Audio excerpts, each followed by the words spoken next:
Hey friends, are you ready to plant tomatoes? It is tomato time. I am a little bit slow at getting to this because I'm going to tell you, friends, it's been busy here at the Polish Potager. Busy, busy, busy. It is the end of the school year. There's a lot going on with my kids, all the kind of stuff that comes on. We're heading into spring break. Easter's coming up very quickly, and I am the Easter hostess, so I'm supposed to keep track of these kinds of things. My sister has been in her health battle with breast cancer. I've mentioned this a couple times, and she is doing phenomenal. She has got the all clear after her surgery that there's no cancer present that they can find, which is fantastic. They're calling it cancer free. She's got a lot of follow-up treatment to go. While she is away, I have been substitute teaching for her class, which means I've been very busy. So there's been a lot going on, a lot. So these guys got away from me a little bit. However, today I'm going to get them all potted up so I can forget about them except for watering for about another week or two. And I'm going to show you exactly how I do that, starting with red Soto cups. Okay, when I move my baby tomatoes into their next home, I do it into red Solo cups. And I do this, you can go ahead and get containers for these. I do it for this reason because I don't keep every single one of these. I give a lot of them away. So this way, if I put them all in Solo cups for the most part, then if I give them away, I'm just out a Solo cup and not one of my nice pots. But to make this work, I have to put holes in the bottom for drainage. It would be smart to get a drill and do this with a drill bit. I don't know if I would advise everyone to take a knife and just start sawing through them like I'm doing. I definitely don't know if I'd advise doing 5 at a time because you're impatient and or lazy and or out of time. However, that's what I'm doing today. And I'm going to do at least 3. And let me give you a little bit of advice here. If you do this and you have Solo cups that have an indent right here, see how this guy's got an indent? The middle part is sunk in. Make sure you get the edges where it's deeper. Otherwise, if you bottom water these and the water only goes to here but doesn't go up to here, they're not going to suck as much water up. I mean, once the roots come out the bottom, they will. But in the first time, they might not. So I always make sure I get the edges. Okay, so this is where they're going to go. Next thing I'm going to do is I'm going to take a Sharpie and just write on them what they are. And we're going to do Mason marbles first. Now, if you look at this Mason marble, I have lots of them in here, but I've got 1, 2, 3, 4, 5 strong ones. This guy's pretty wimpy. These guys are a little wimpy. This year, only the strong survive. I'm going to keep 5. The other ones I'm going to go ahead and thin out. You could pull those out and go ahead and let them develop into their own plants once they're away from the other ones. However, of the seeds I put in here, these are the 5 strongest. Those are the strongest seeds, so I'm going to keep those because I think they're going to make me the strongest plants. So all I'm going to do is write what they are on these Solo cups. Mason Marvel. And to be honest, the other 4 are probably just going to say Mason on them. Okay, quick tip if you're using markers, Sharpies. This one's not coming off right now, but I've had them in the past.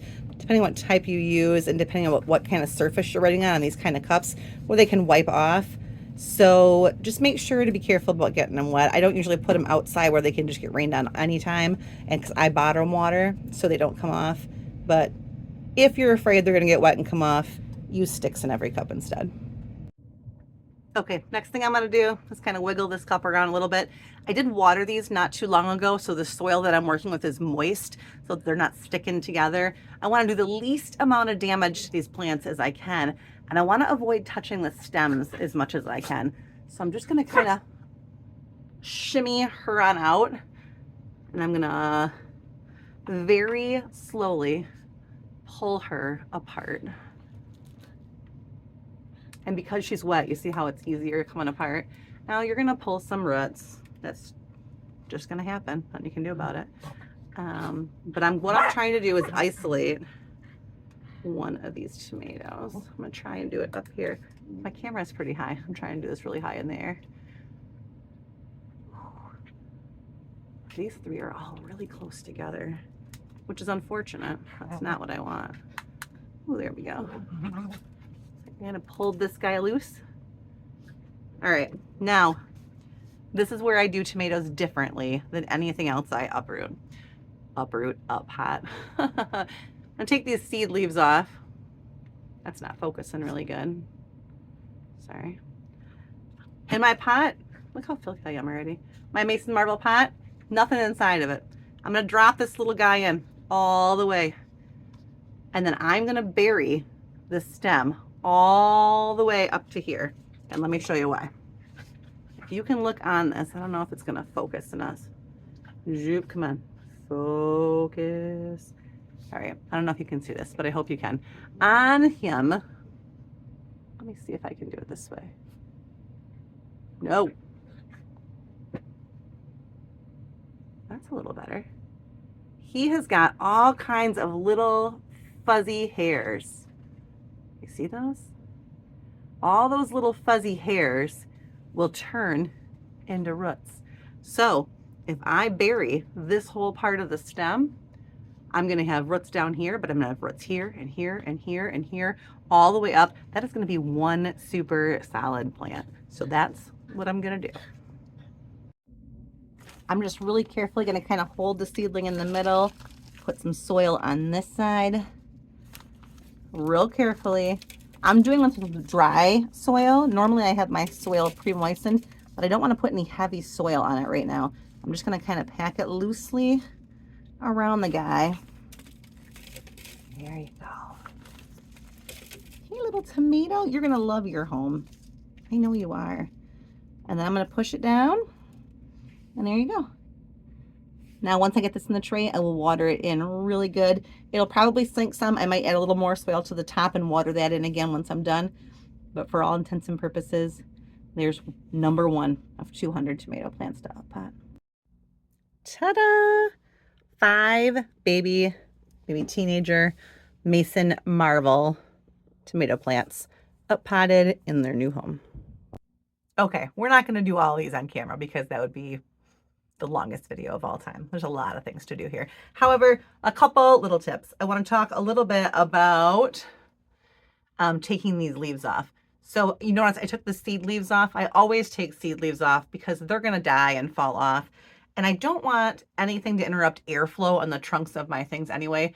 But if you have ones that are tall, or you have ones that maybe got too big in their pots, when I do this, you don't have to just take the seed leaves off.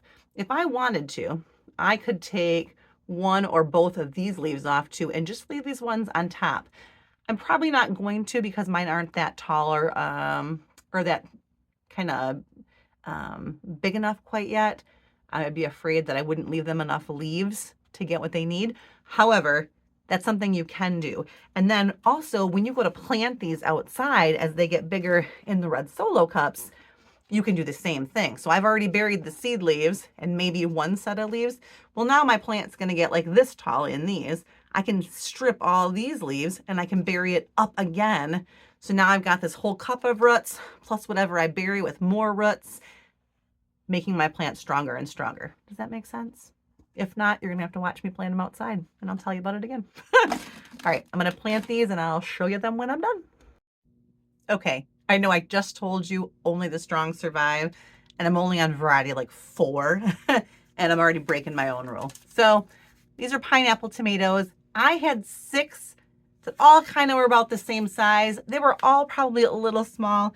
I had 5 large ones. I don't really need these, but they're too big to kill. So I popped them into a 6-pack. We're gonna wait and see what happens. If they do well and get big, I'll up pot them again. If they don't, I'll know that maybe next year I should just be ruthless. I don't know. I find it hard to thin things. Another thing that, whoa, hi. Another thing that's gonna happen is you're gonna naturally have plants that when you put them all the way to the bottom of that cup, they're not very tall. All I'm gonna do is leave my soil line right down kind of underneath wherever those seeds start. And then as this plant grows up out of the cup over the next couple weeks, I'll fill more soil in there. So this, totally okay. So this is how my tomatoes will grow from now till they go outside, with me just adding soil up around the base of them, fertilizing them once, maybe twice a week, depending on how big that they get.